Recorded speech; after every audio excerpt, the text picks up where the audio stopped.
संगठन की प्रक्रिया। संगठन प्रक्रिया दो शब्दों से मिलकर बना है, संगठन और प्रक्रिया। अगर हम संगठन की बात करें तो आपने देखा होगा किसी संस्था में, ऑफिस में, फैक्ट्रीज़ में बहुत सारे कर्मचारियों को एकजुट होकर सामूहिक रूप से कार्य करते हुए। व्यवसायिक भाषा में इसी को संगठन कहते हैं।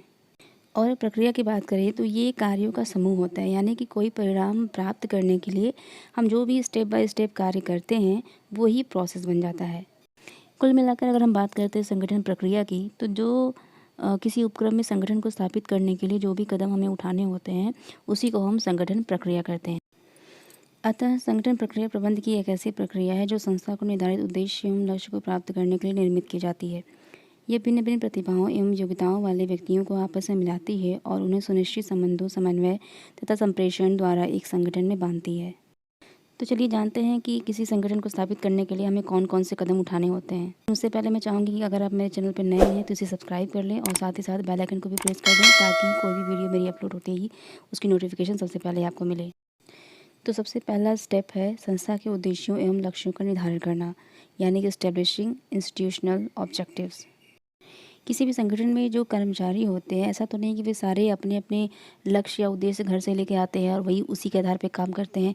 ऐसा बिल्कुल नहीं होता। संस्था का अपना एक उद्देश्य और लक्ष्य होता है जिसके हिसाब से सभी संगठन यानी जो कर्मचारी वर्ग होता है उसी के हिसाब से कार्य करता है।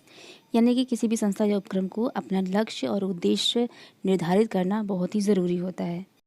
तो देखते हैं, संगठन की प्रक्रिया का प्रारंभ संस्था के उद्देश्य एवं लक्ष्य के निर्धारण से ही होता है।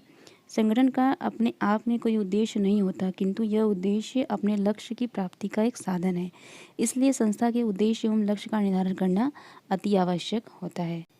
अब ऐसा भी नहीं है कि एक संगठन बना लिया और संस्था के जितने भी उद्देश्य बनते रहेंगे वही संगठन का बार बार काम में आता रहेगा। इस संबंध में टेरी ने भी कहा है कि संगठन कोई रामबाण नहीं है जिसको सभी उपक्रमों में एक निश्चित मात्रा में प्रयोग किया जा सके।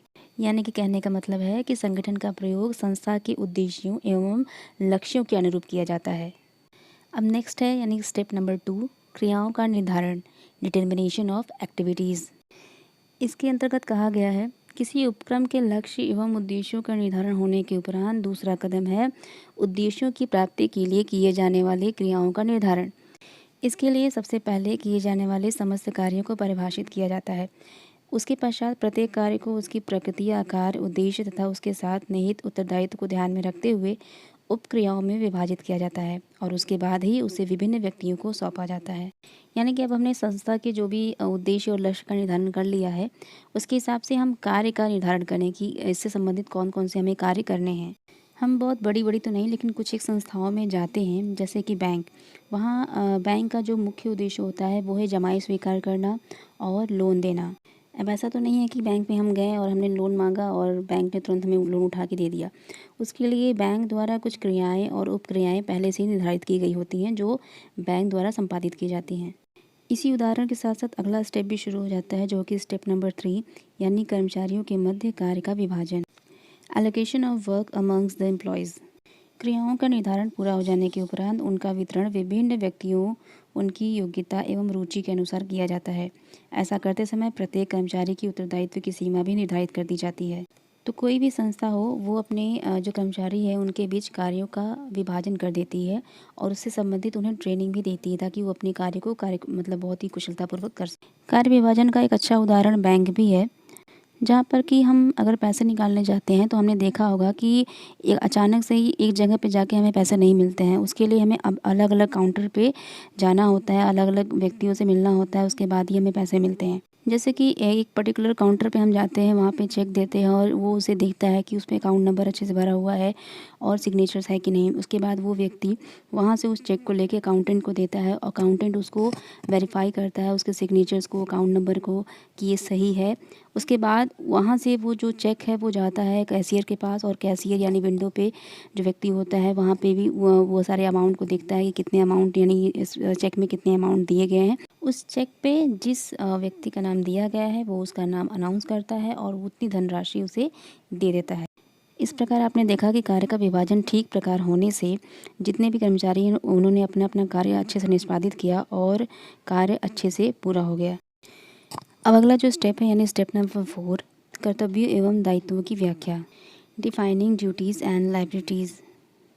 इसके अंतर्गत कहा गया है कि उपयुक्त कर्मचारियों को उनकी योग्यता एवं क्षमता के अनुसार काम को सौंप देने के पश्चात उन्हें अपने कार्य का सही ढंग से निष्पादन करने के लिए कर्तव्यों एवं दायित्वों की स्पष्ट व्याख्या की जाती है। कर्तव्यों और दायित्वों का जो व्याख्या है, यानी कि उस हर व्यक्ति को उनके कर्तव्यों और दायित्वों से परिचित कराना इसलिए भी आवश्यक होता है कि सभी व्यक्ति अपने अपने कार्यों को अच्छे से करें और एक दूसरे के कार्य में टांग न लड़ाएं।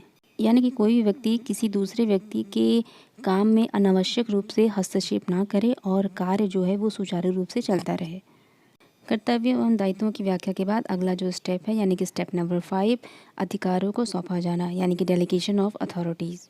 इसके अंतर्गत कहा गया है प्रत्येक कर्मचारी को आवश्यक अधिकार सौंपे जाते हैं ताकि वह अपना उत्तरदायित्व निभा सके। ध्यान रहे कि बिना उत्तरदायित्व के अधिकारों को सौंपा जाना सर्वथा अनुचित है।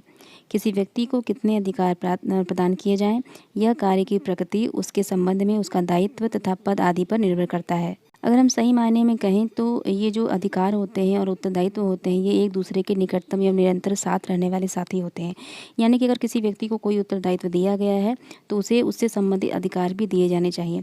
लेकिन अगर किसी व्यक्ति को कोई उत्तरदायित्व नहीं दिया गया है तो अधिकार भी देना बहुत ही गलत होता है। जैसे हमने अपने घर में किसी व्यक्ति को अगर 10,000 रुपये दे दिया, उसे पता ही नहीं है कि उस पैसे को कहाँ खर्च करना है या किस काम में लेना है, तो वो क्या करेगा, कुछ ही समय बाद वो पैसे को ऐवे ही खर्च कर देगा, कुछ पता नहीं चलेगा वो पैसे कहाँ गए।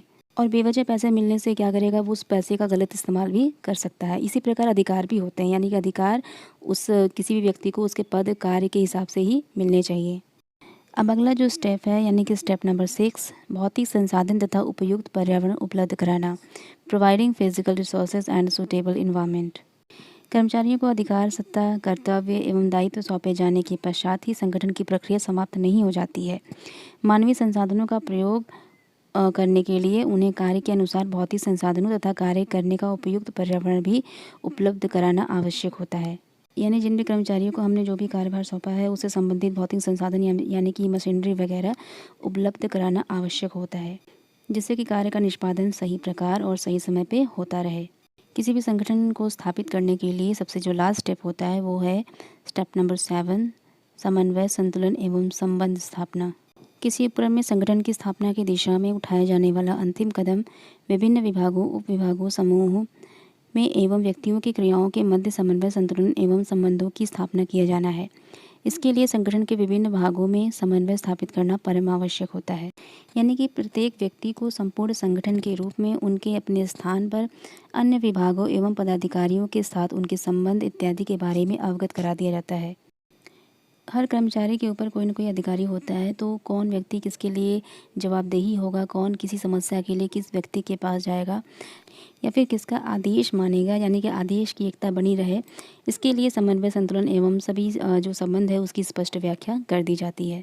तो ये था संगठन की प्रक्रिया के बारे में। इसके पहले मैंने संगठन की अर्थ परिभाषा और विशेषता के बारे में पहले से वीडियो बना रखा है।